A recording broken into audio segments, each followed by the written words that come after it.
Well, welcome. Tonight, we're going to introduce you to somebody who wants to play a big role in Milford. He's already been here a couple times, but as always, we want you to learn about the candidates that want to represent us, especially when you think of Congress down in Washington. So tonight, we start with an introduction. Ben, you're on.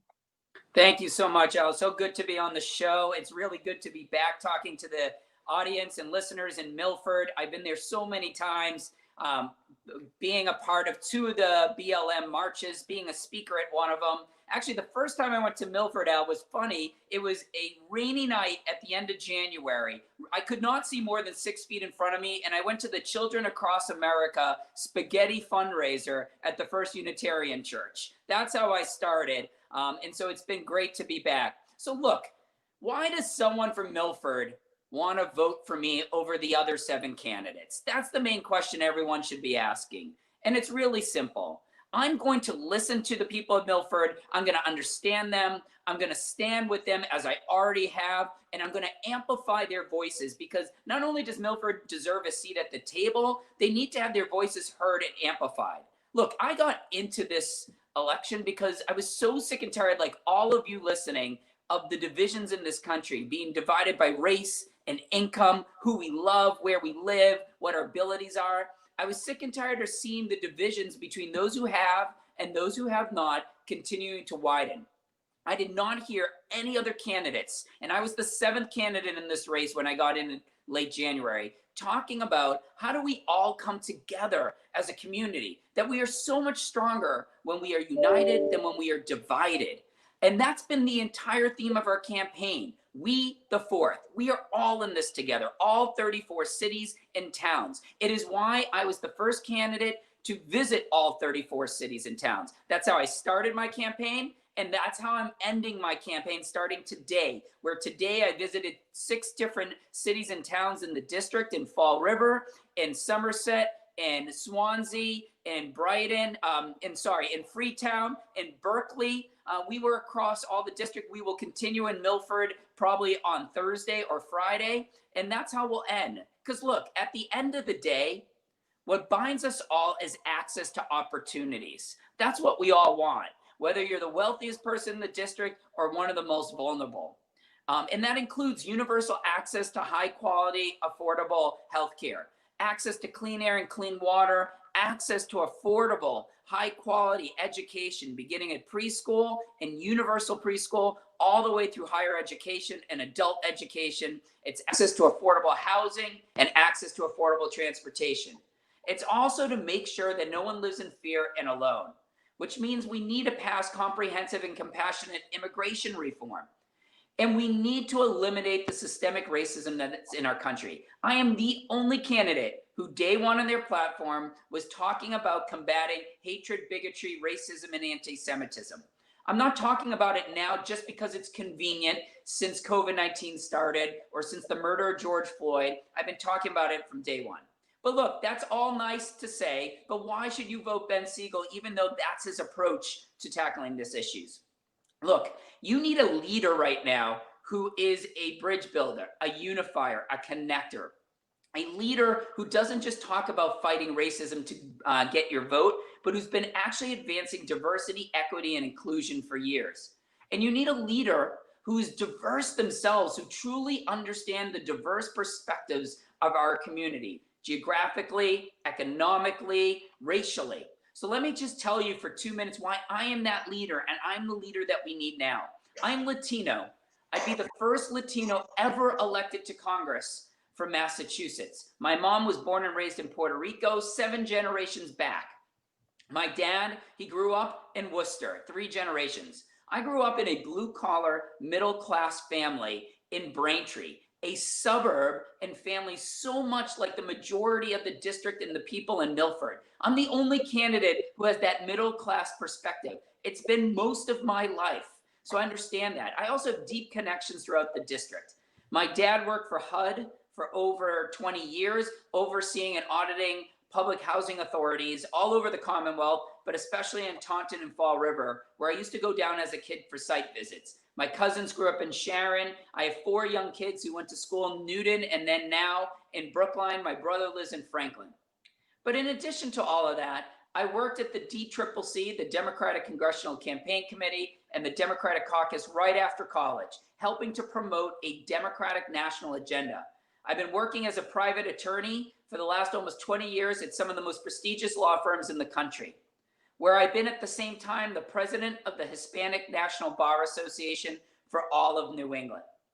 Now, as much as I've loved the law, and that may become a surprise to you and some of the viewers, I found it very intellectually stimulating. What has really charged me, though, has been the over dozen nonprofits I have sat on, especially in the Latino and Jewish communities, helping to strengthen those communities and to build partnerships and relationships. I tell you all this because in order to solve the big issues of the day, you need the nonprofit sector, the government, and the for-profit all working together.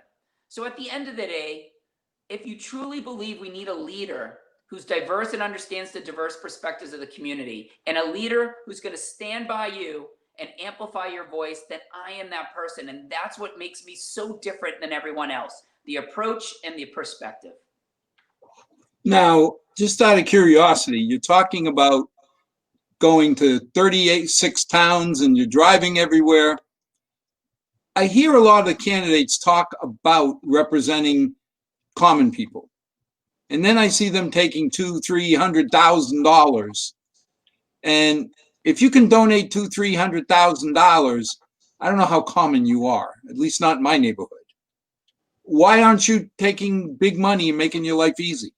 So let's look at this. There's 8 candidates. I'm the only candidate who's not self-funding with substantial wealth or getting super PACs that were created by my parents or friends. I came from a blue-collar middle-class family. I don't have those type of family members who are going to help create PACs. I mean, we have one woman in the race who just has given her campaign $1 million. Isan Lecky, $1 million. We have 2 other candidates who have given over $500,000, and we have several others over $300,000 and one at $35,000. We then have 2 other candidates whose parents and family have created super PACs that have given over $200,000 each. If you're giving that, Al, I agree with you. How are you going to connect with the everyday person in this district? You can't. We need a candidate like me who truly understands that perspective and has already been on the ground. None of these other candidates have visited all 34 cities and towns. They've had staff that have gone to do it, but they haven't done it. I have, because I want to be the people's candidate. And we have diverse perspectives, but we're also so interconnected. All the big issues, we're all interconnected to it. So we need someone that can bring it together and amplify our unique voices. Ben, if you had one issue, and we'll go through a number of them tonight, but if somebody asked you, pick an issue that really frames Ben Sigel, what would that issue be? That is so hard, Al. And that's why I'm going to give you 3 interconnected, because I think there's 3 that are like one big issue. Look, COVID-19 right now, we're responding to that. It's interrelated to everything we do. If we're going to get the economy back quicker, we need to contain the virus. Healthcare, we see it's so important. We need to have universal access to high quality, affordable healthcare for everyone and paid family and medical leave. We know that even one person who's not covered right now, it puts them in danger and everyone else. And the third to that wheel or to that table, that third leg, is education. Because we know if we have high quality, affordable education, we'll have better economic mobility, better economic opportunities. It's one of the underlying reasons for racism in this country.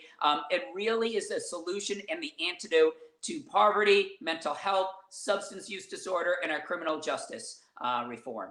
Now, let's take one leg of the table, healthcare. I hear a lot of people talking both sides of healthcare. How would you address our healthcare needs? So look, we have to both deal with coverage and with affordability. So in this race and across, you hear the words Medicare for all the time. And look, I believe one day we will get to Medicare for all. But you can't go into Friday night with our current system and come out Monday with Medicare for all. It's not practical. It won't work. It takes time to get to a single payer system, and it may take a long time. It could take 10 years.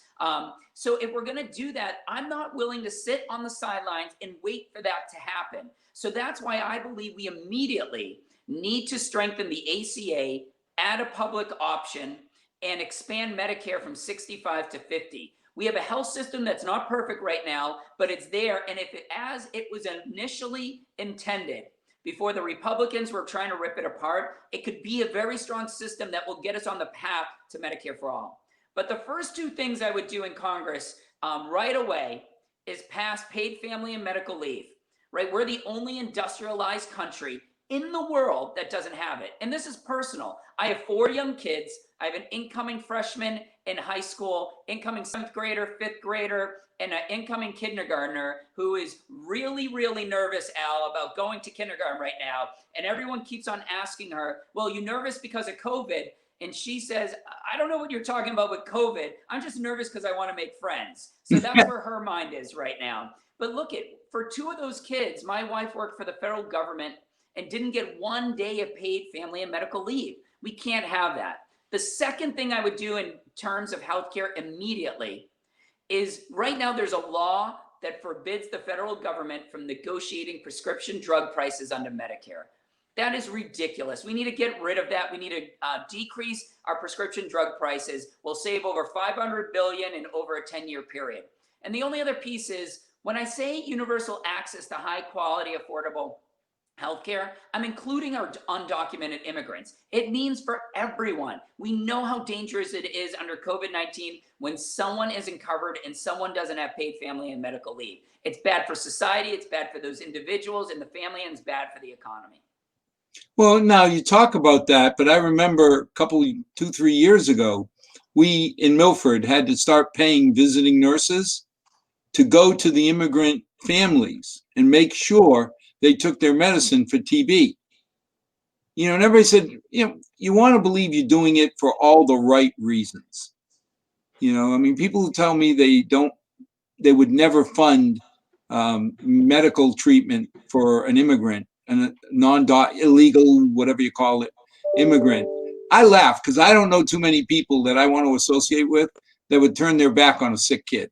It's even worse than that, Al, though, right? Like our undocumented immigrants, there are our frontline workers. There are healthcare workers, home care workers, there are construction workers, there are grocery store clerks in our agricultural fields to put food on our table. So we tell them their jobs are essential, and then we don't treat their lives as they're essential. I mean, it's really hypocritical, right? We're all in this together. There's so much amazing benefits that come to our communities and our society and our economy because of them. And I think we just gotta say we're all in this together, because it doesn't work if we're not. Well, I want to believe you're voting for it because your heart's in the right place. But isn't it self-defense if one child, now we've got undocumented, illegal, whatever you call it, immigrants in Milford, they have children, they're born in Milford, they're Milford kids. They go to Milford schools. If one kid shows up with TB in the class or COVID-19, I mean, we used to call the schools the incubators. I mean, aren't we really doing it because we're protecting ourselves as well as protecting people? Absolutely. Look, we always say this isn't just a moral and ethical obligation, right? You mentioned that. Look, there is a piece to that, but this is in the best financial interest, economic interest, and safety and healthcare interest of all of Milford. Take the driver license issue, right? In Massachusetts, there's they're trying to pass a law that would give all immigrants driver license. That's a safety issue. Don't you want everyone on the road to have passed the driver's license test and to be safe? Don't you want everyone on the road who's trying to bring their kids to school to be able to actually have a license? Or God forbid you get in a car accident and the other person doesn't have a license? I mean, yes, it's a moral and ethical obligation first, but there's so much more with it. It's common sense. Now, how do you answer the people who say Medicare for all, we can't afford it? So look, Medicare for all is going to be expensive, right? But healthcare is a human right. So we need to put, what are our priorities, right? And I think healthcare has got to be number one because it decreases lots of other costs, but you're going to have to find ways to pay for it. Just like you're going to have to find ways to pay for lots of other programs we really need. You need to do that through savings, and you need to do that through finding more revenue. And on the savings side, I gave you one great example, right? Which was, we need to be able to negotiate prescription drug prices under Medicare. That's $500 billion in less than 10 years. We need to do that. From the revenue side, there's a few places, right? We need, number one, I believe we all know that the climate crisis is an existential threat to this planet, to our economy, to our communities. And so I am a big fan of cap and trade programs, which we do have in the Northeast. But where we go wrong is we don't have a high enough carbon tax underneath that. So you want a high enough floor on the cap and trade, probably at $50 a ton, that goes fully upstream. So not to the consumers, but goes to the fossil fuel companies and the electric utilities. Then from there, you take at least 80% of those revenues need to go back into communities like Milford and into other communities that have very vulnerable residents. That's what we need to do. The remaining 20% need to go into reinvesting in renewable energy. So that's one place that we can find some more revenue. There is major corporate loopholes, especially on the international side. Specifically, we have so many companies who, even though they're taking advantage of the US economy and the marketplace, they say their headquarters is in another country so they can pay far less in corporate taxes. We need to cut that down. If you want to go to another country as your headquarters, go ahead, but you're going to pay the difference between that corporate tax rate and our tax rate. We see this in the cruise line industries that pay almost nothing. We see this with Amazon, and there's lots and lots of examples. We need to cut that down. We also just saw under the Trump administration, the corporate tax rate dropped from 35 down to 21%. That money didn't go back into the workers' pockets. It went into the executives, and it didn't go anywhere else. We need to bring that corporate tax rate back up. Finally, we know with our capital gains rate, we need to mirror that more closely to our individual tax rates. Right now, capital gains are 0, 15, and either 20 or 21%. I can't remember. That's not a progressive system. We need to make sure that's progressive so it's mirroring more closely our income tax levels. That doesn't mean if you're paying 30%, you should be individual tax rate, you should be paying 30% capital gains. It just means it should be a little closer to that than it is at 0 or 15%. So those are a few places. The other place is the military. We need the military, but I think we can all say that there's probably a lot of unnecessary spending going on there. So we need to do a true audit of our military spending. Are we spending for 21st century threats like cyber warfare, or are we still putting money towards World War II vehicles just to keep them going? I think we know we spend more on military than almost any other country in the world, and we need to stay safe and protected. But let's be smart about it, and let's do it based on analysis and data. And I think we're going to find a lot of savings there as well. But aren't we right now giving medical care to everybody? I mean, when I think of our emergency room here at the Milford Medical Center, the fellow who runs it told me point blank, he's never gone into the waiting room and said, excuse me, Mr. Sigel, do you have Visa, MasterCard? He just takes them. So, I think about it, and if I got the sniffles, I can go for a doctor's visit and be taken care of. If I don't go and I wait till I have pneumonia, isn't it costing me an order of magnitude more to be taken care of? Oh, that's why you want healthcare coverage. That's the perfect example, Al, right? That we have people who don't have, and not just immigrants. I mean, look, in Massachusetts, we're lucky. 98% are covered, right? This is not as big of an issue in Massachusetts as it is around the country. But the 2% that are not are mostly people of color and very low income families. And what happens is they don't go for their common cold because they can't afford it. And then things get really bad. And then they go to the emergency room, and then it fills up the emergency room for something that could have been handled with an easy prescription that was covered or a quick doctor's office, and it isn't. So it's only hurting all of us when that's not happening. So something near and dear to your heart, voting.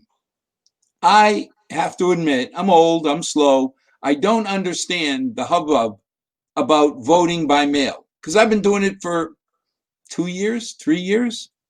I was driving to an hour and a half each way to work, and it just wasn't convenient for me to leave early to get to a polling place or wait till 8 o'clock, which means I didn't get into the office till 10.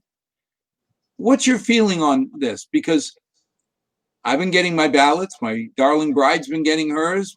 My ungrateful offspring's been getting hers.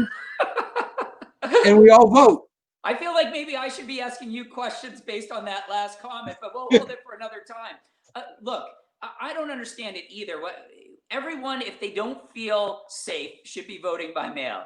It's hard for them. If you're a minimum wage worker who needs to take off 3 hours to go vote, and that's your decision to put food on the table the next day, you should be able to vote by mail, right? But look, people are scared by it now. We've seen this administration now make an absolute assault on the United States Postal Service. They have taken a pillar of our democracy, mail, right, which is written into the Constitution, and have made it a partisan issue. So now we have where the Trump administration has said, well, we're going to delay some of the mail. We're not going to make sure everyone's working. We're going to take mailboxes away, you name it. And it gets people thinking like our votes are going to be suppressed. At the same time, you have the Massachusetts government, Secretary Galvin, who was very slow to getting out the mail. I mean, the applications to vote. So some people are just getting those applications now.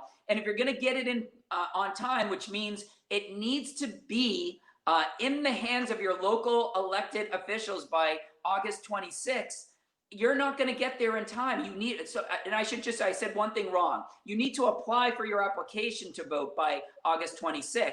But that means you're going to have to be on this right away to get it in time because the mail is taking a lot longer.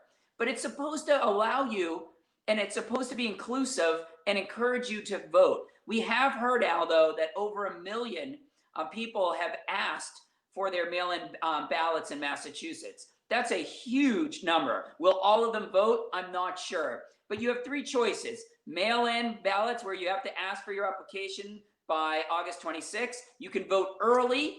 Right now, you can vote in Milford up through Friday, August 28th, or you can come in if you can and are able to do it on September 1st on primary day. But this whole idea of voter suppression, I mean, 50% of the country voted red, 50% voted blue. So if I suppress 100 ballots, wouldn't I believe it's going to proportionally affect both sides equally? Well, not if you see whose ballots are being suppressed the most, right? That now you're assuming that that's always equal Republican Democrat until you look at who gets who's most suppressed. It's mostly historically disenfranchised communities, Latino, Black, Native Americans. Those are bigger ones than others. That's why you have partisan gerrymandering, right? When people are living in districts that should look like them, but they really don't, and they don't believe they'll have a vote. You have voting purging rolls that we have to eliminate. We need automatic voter registration. We need to eliminate voter restrictive IDs. These are things that typically really hurt communities of color more than they do other communities. So the assumption that, yes, maybe the people voted were 50-50, but if you're suppressing the votes of one group far more than the other, then that could change the result. It may not, but it could. Now, are we just spoiled that we live in Massachusetts? Because when I think about some of the square states, bright red, right? I look at Massachusetts, bright blue.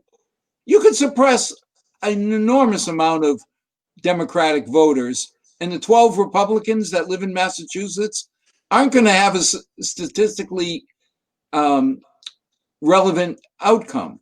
Right, but it's not a Democrat-Republican thing necessarily here, Al. Look at why is it that I could be the first Latino ever elected to Congress? Why haven't we had it from Massachusetts? Why haven't we had that before? We're almost 15% Latino, and under 18, we're almost 20%.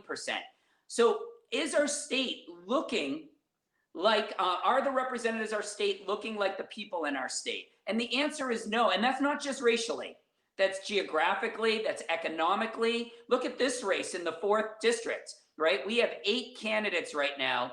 7 are from Brookline and Newton who live there now, and 1 from Wellesley. I was going to say one's all of a mile away in Wellesley. Right. I'm the only one that grew up in a middle-class family in a suburb of Boston. This is one of the reasons I jumped in. Although I live in Brookline now, I grew up in Braintree, going to Braintree High School, right? So I knew what that was like, and I didn't see anyone else talking about that or thinking about that or honestly understanding that. And it's really important. So the suppression here is a lot about racial, economic, and geography. Now, this one's going to hit home because you have kids going to school. I mean, I've got a daughter who teaches special needs kids, and she's petrified because not that they do it maliciously, but her kids, and she treats them like her kids, aren't going to keep a mask on all day. What's your feeling about kids going back to school? Such an important question. And as you said, look, with 4 kids that are school age, Al, there's nothing I would like more than my kids to go back to school. I really mean that. I think they want it badly, but I'm not willing to put them in danger. And even worse, your daughter and other teachers in danger and community in danger. Our schools have almost no money. We've seen the cuts to our teachers everywhere. And so they don't even have the necessary personal protection equipment for them. How can we put them back into school, these kids, when our schools don't have enough masks, they don't have the ventilators, they don't have the room for everyone? We need to be safe first and foremost. Now, I do think we have this opportunity where some kids could go back. So in Brookline, for instance, my kindergartner is going to go in person, and those with special needs will also go. I think we can probably extend that maybe to 1st and 2nd grade to start until our schools have the proper safety mechanisms in place. We have to contain COVID-19, else we're going to be dealing with this for years unless we get a vaccine, and not just get a vaccine, it gets equitably distributed to everyone. So yes, my other kids are all learning at home, all virtual, but there's another issue with that too, Al, that we have to talk about. Right now, 10% of K through 12 students still don't have internet, and 20% still don't have a device. So the education inequality gap is just widening. The federal government needs to step in, provide resources to the states who can then distribute that money to the cities and towns that need it the most to make sure every kid has the ability to learn at the same level, at least by broadband and having a device. We need to do that immediately. I mean, years ago, we expanded the bandwidth in our library because our head librarian, Sue, came to us and said, you guys don't understand how many kids don't have high-speed access at home, that they have a very tough time keeping up doing their homework or trying to excel. So we had to expand the library. But we can't do that today because of COVID. What steps do you take? Look, it has to be resources, because I'm sure Milford does not have the resources right now to be able to put towards extending broadband in other parts of Milford. They just don't, right? So that has to come from the federal government, whether it's through the HEROES Act or through other legislation that needs to come through. It needs to be made a priority. We're prioritizing opening up bars and movie theaters. Why aren't we prioritizing education before that? Well, you mentioned also education before. Education is to me, the gateway to prosperity. How do we assure that every kid in Massachusetts gets a good education? Thanks, Al. I agree with you. I think it's the antidote to everything. And I think it's got to start with universal preschool. We need universal preschool for our 3, 4, and 5-year-olds, because we all know when you can write and read at the earlier ages that you're going to have a better chance of succeeding in life. We know now that our Black and Latino students going into kindergarten are 6 to 9 months behind our white students already. So let's give everyone the equal footing. We need to expand early Head Start as well. Now, when it comes to K through 12, we need more resources to train our teachers, but we also need more diversity in our teachers. Right now, 20% of our K through 12 are Latino, and only 3% of our students are. So let's make sure we have students that look like and understand, teachers that look like and understand our students. But we also have to make sure we're paying our teachers properly. We need to get away from the way we pay for education. Right now, it's mostly based on property taxes. So if you're in a town or city that has very little commercial revenue and the value of your homes is not that high, you're not getting the same budget for education as other towns that either have a lot of commercial or very expensive homes.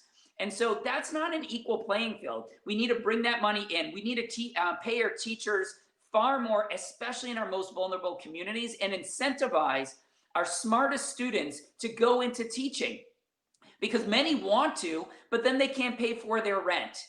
But we also have to make sure that people aren't burdened after high school with student debt in college and beyond. Look, I still pay a significant amount of student debt. I went to undergraduate, and then I went to law school and business school. And I didn't come from a family that could pay for any of it. So I'm still paying that off. So we need to cap our student debt at a very low fixed percentage of people's income, somewhere between 5 and 8%. We need to allow people to loan at very friendly rates. Right now, students get student loans between 6 and 11%, but banks loan each other out with these low interest rates at 1.2 to 1.6%. Our students should get those same rates. We also need to invest in our technical schools, our vocational schools, and our community colleges to make sure that all our students are getting the skills and training for 21st century jobs, for higher quality and higher paying jobs. Now, there's one other part, Al, I want to mention, because I'm the only candidate talking about this in education.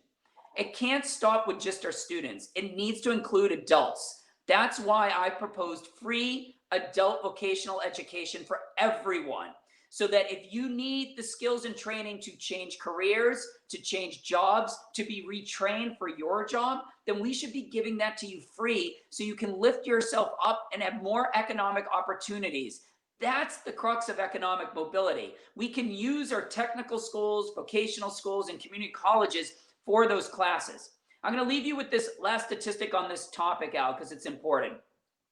Prior to COVID-19, we had 200,000 open jobs in Massachusetts and 130,000 people looking for jobs. Why is that? Two really main reasons. There's many other reasons, but two main ones. Number one, what I just told you. People didn't have the skills and the training for these higher quality technical jobs. So let's give them that. It helps the employers. It helps these families. Everyone's happy. But the second reason is very frustrating. We have many immigrants, and we're not just talking about undocumented, immigrants in general, who actually have the skills and training for these open jobs, but can't get them because they don't have the English proficiency. And they're looking for English classes, but they're waitlisted because we don't have enough, and they're too expensive. So let's provide better English classes to help make this match happen of people with great skills and training and employers looking for people to fill those jobs. And it's a win-win for our economy, our families, our employers. Now, when you talk about paying teachers, that's always bothered me, because when my daughters, and they were wonderful, I love them to death, I got 2 hours a day with them when they were in high school, because they always had something going on. Now, we're paying our teachers less than some of the base workers in our industrial complex, and they get 6 to 8 hours a day with my kids. It doesn't make any sense to me. I would rather have the brightest, the most motivated people in the world. I mean, I would support, and being a member of the FinCom, it sounds like I should be against it, but I'd support paying every teacher $100,000 so they could earn a good living, and we'd get the bright people, not just teachers now, in my opinion, and I'll get in trouble for it. You have to have a passion for teaching, because you certainly aren't doing it for the money. But why can't we use those two little words in Massachusetts called at will? Take the bottom 5% every year like we do in industry and replace them. But then force the people to fight for those jobs to stay in the 95% by paying them $100,000 or more a year. Am I missing something?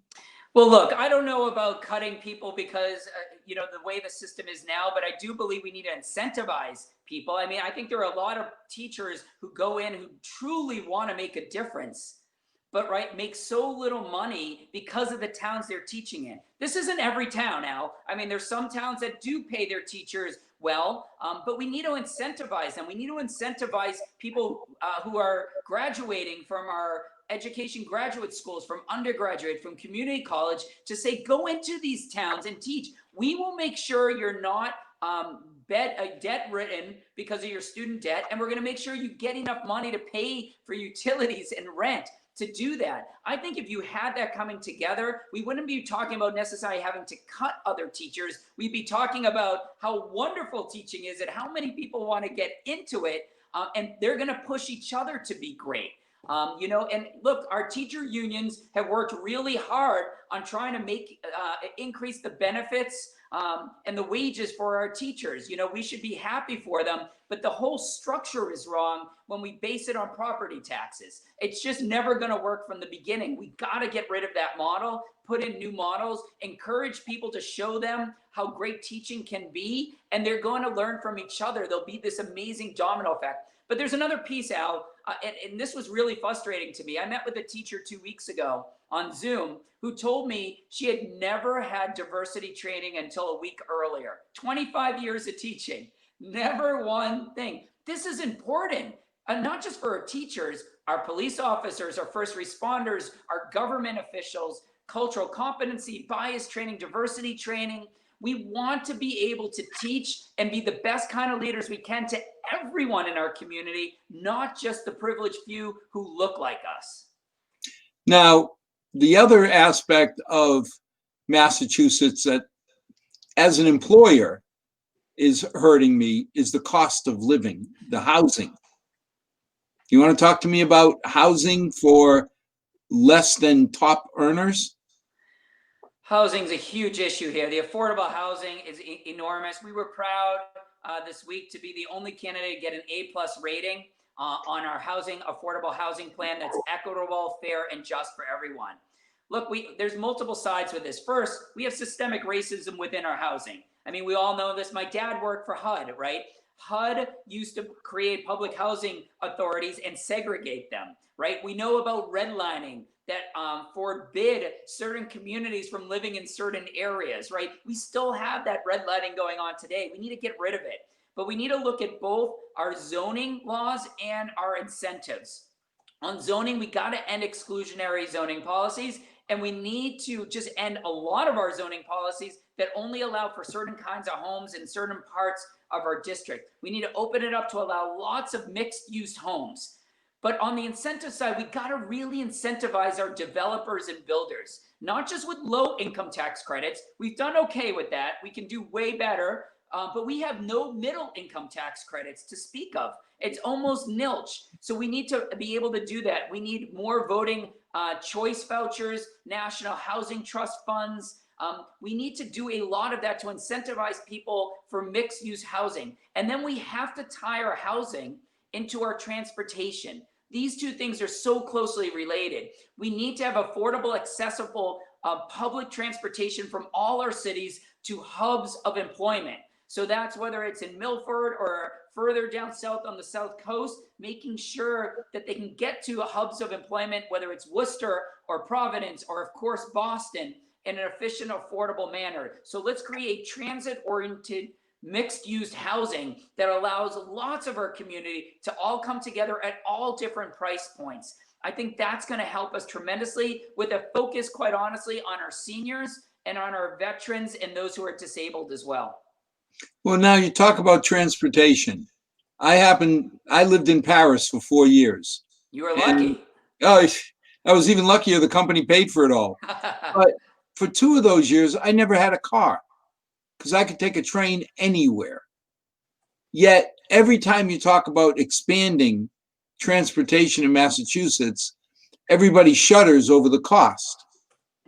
I mean, you hear about the T that everybody in MetroWest is paying a fortune to keep the buses and trains running in Boston. How do you address that? Because you got to pay for it somehow. There's no doubt. But look, we have 20% of Fall River doesn't own a vehicle. 27% of Taunton doesn't own a vehicle. And they have no good public transportation to get them into Boston or any of these other hubs we talked about. right? We have to have the South Coast Rail. We have to expand our public transportation if we're going to lift people up economically, and that is going to cost. But it's a cost that we have to bear. We need to upgrade and modernize our transportation. Now, look, I'm lucky. I live in Brookline, so I can take the C or D Green Line into work, which is what I did every day. But some of the infrastructure is still from the 1800s. I mean, I'm not exaggerating, right? I'm lucky that the train even makes it. And half the time it doesn't make it into Boston. We need to make sure that we need rapid bus as well. I mean, these are important, but we also have to create, quite honestly, smart transportation. We need integrated walkways and bike pathways, not just in Milford, but that connects Milford to all the surrounding towns and cities, because a lot of people work within 2-3 miles of where they live. They don't need a car if we have the right pathways and right smart transportation for them. So it's a combination. And there's another reason why we have to do this and pay for this transportation now. We have the climate crisis, probably the only existential threat truly in our country, right? And 40% of our greenhouse gas emissions come from transportation. So while we are doing this transportation to help with economic mobility and opportunities, we're also combating the climate crisis. So we can handle these things at the same time, else we're going to be paying a lot more down the road later. The other thing, Al, that's part of it is the way public transportation is funded. That formula is 80-20 to highways versus public transportation. Literally 80% of the transportation funds from the federal government go to highways and not to public transportation. We got to get rid of that formula and come up with a far better formula that's going to help our most vulnerable communities and those that don't have public transportation. Now, how do you actually get people? I mean, I live out in MetroWest. Mass Pike was supposed to be paid for 5 times over.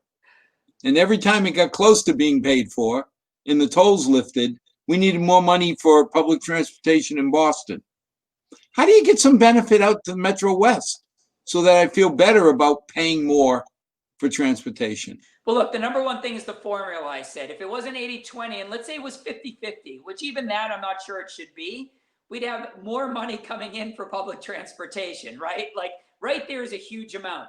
But look at this is also what we have a cap and trade program with the carbon tax I told you that can go towards transportation in our more vulnerable communities. That's what that's supposed to be going towards for, because we know our most vulnerable communities have been carrying the biggest burden of the climate crisis. They were right next to these highways with the pollution going on, right? We see that, and then they're not given public transportation to come in.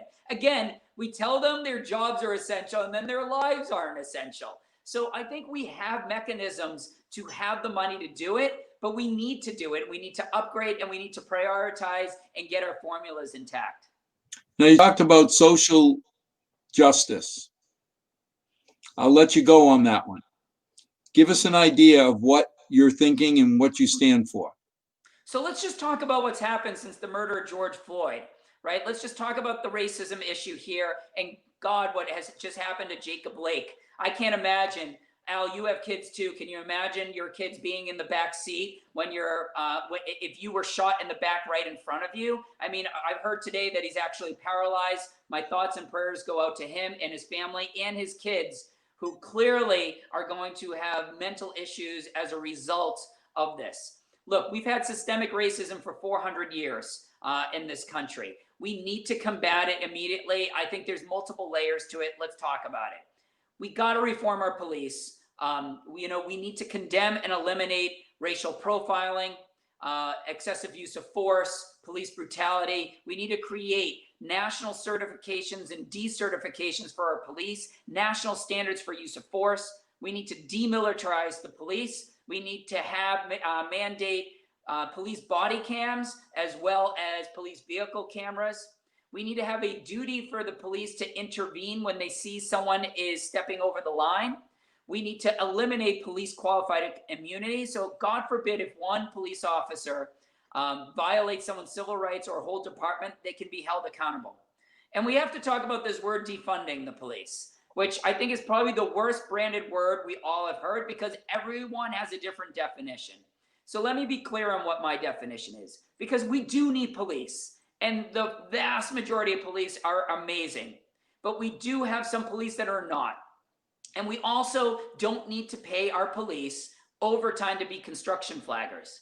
What we need to do is make sure that the right people are on the front lines. What do I mean by that? If education and engagement are the antidote to criminal justice reform, mental health, poverty, substance use disorder, let's get the experts in that area on the front lines, our school psychologists, our social workers, our youth counselors, our community crisis teams. Sometimes we have the police on the front lines there when we actually probably need others who have more expertise. I think we can reallocate some of those resources. Now, look, if we did all those things, and I hope we do, we're still not getting it to the underlying issues of racism.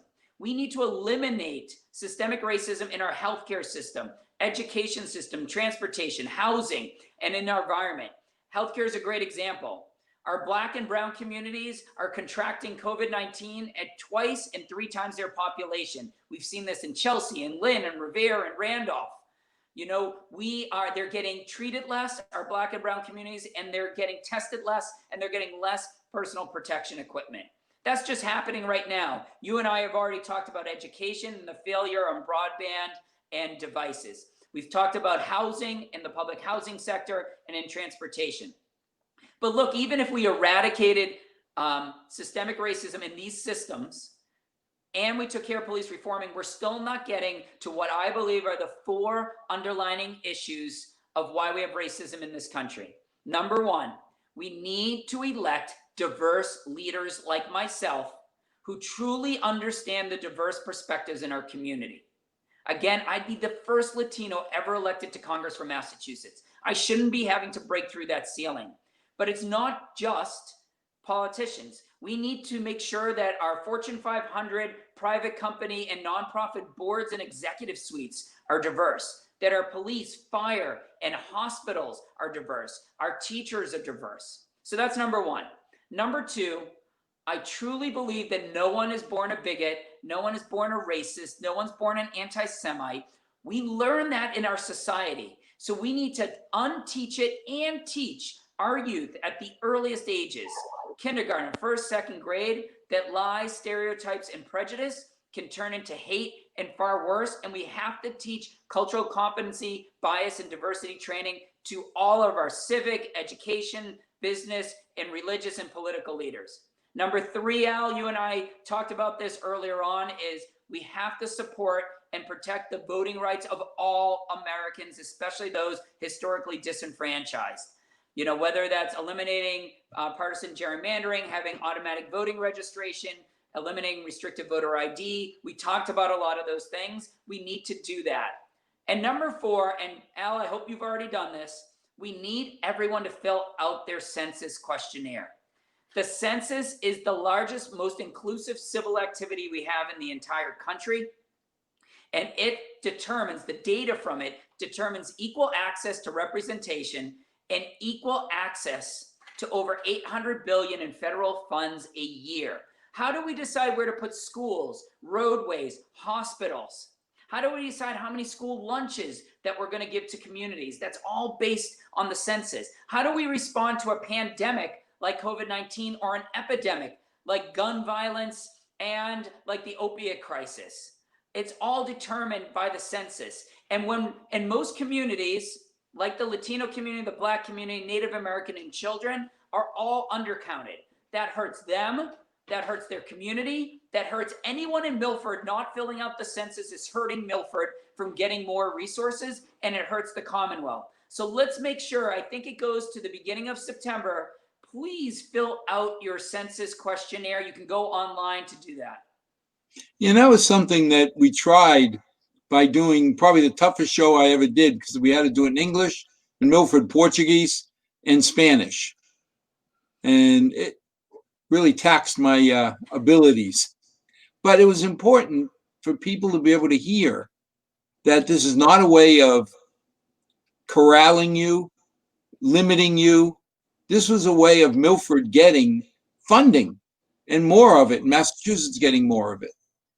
Well, look I mean, why wouldn't someone feel that way when our president scares them and tells them they have to put on the census a citizenship question, which never got on there. That question is not on there. You don't need to fill it out. It's anonymous when you're filling all this out. It's for you, but we have an administration that scares our residents with fear tactics and fear mongering and harassment. It's just got to stop, right? We need, whether everyone who lives in Milford can fill this out. You actually do not need to be a citizen to fill out your census questionnaire. It's in the Constitution. It's anyone who resides in any part of the United States.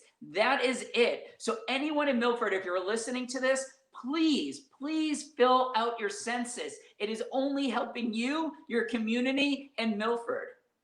Now, you mentioned gun safety. Is there anything we can really do? I mean, I hear about Chicago, and it scares the living heck out of me. What can we do to improve gun safety in Massachusetts? Well, look, we're lucky in Massachusetts, right? We're in the safest state in the country because of our strict gun laws. What we need to do is encourage all the states around us and the rest of the country to pass stricter gun laws. We got to ban assault weapons. We need to ban high-capacity magazines. We need to have gun ID laws and gun registration. It cannot be easier in any part of the country to get a gun than to get easier to get a gun than a driver's license. It absolutely can't happen anymore. So we need to go all in on this and push the other states to catch up to where we've been in Massachusetts, because it's easy for someone else to bring a gun in here when they can get it really easy. And that just needs to stop immediately. And yes, it is very difficult to fight the NRA, but sometimes we have to do it step at a time. What do I mean by that? We banned assault weapons before. Let's do that again. We can ban high capacity magazines. Let's do that again. Let's have automatic gun registration and automatic ammunition registration. These are sensible, practical things that we should be able to do and work across the aisle with some Republicans who also want to have it. I mean, Al, we know this. The second leading cause of children's death are guns, right after car accidents. 15% of kids die because of guns. If you're a woman in a home with a potential domestic violence dispute, your risk of dying by the hand of a gun goes up 500%. So this is a women's issue. It's a children's issue. It's a safety issue. It's a healthcare issue. The amount of gun incidents that happen that we then have to pay for through healthcare. So we can all do this together, but we got to get the rest of the country moving more towards with what Massachusetts has.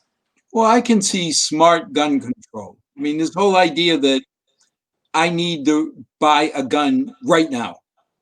I mean, if I want to buy a gun, I have no problem going down to the police station, getting my FID card, signing up, letting them check my background, and this weekend I'll go out and buy a gun. If somebody comes in and says, I need a gun right now, that scares me more than anything. Why? You know, so there's certain things you can do. I mean, some of the laws, I mean, the trigger guards were for law-abiding gun owners. Because anybody I knew that had a gun went and bought a trigger guard. I don't know of any gang members that went out that weekend and said, I need to put a trigger guard on my illegal pistol. So, Ben, we're near the end. Hard to believe, but we've gone through our hour. I'm from Milford, Ben. Why should I vote for you?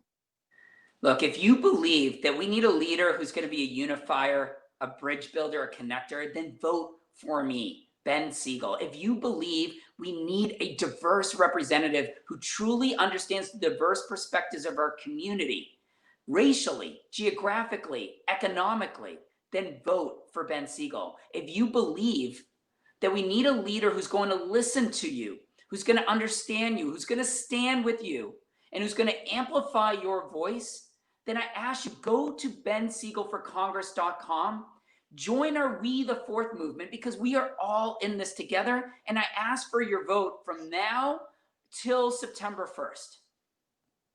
Well, we certainly appreciate you coming on the show. More than anything, I appreciate that you've been to Milford a number of times, because so many people talk about leaving a certain area of the district and never seem to get out and visit any of the other towns. So for that, we thank you. Thank you, Al. Good luck. And as always, to our 6 loyal viewers, the people who watch cable TV, thank you for joining. I've made a pledge that I'll never ask you to vote for a specific candidate, but I'll always beg you to become educated, know your candidates, and please get out and vote, because that's the key. So as always, thank you, Ben, for coming, and good night all. May God bless. May tomorrow be a better day than today.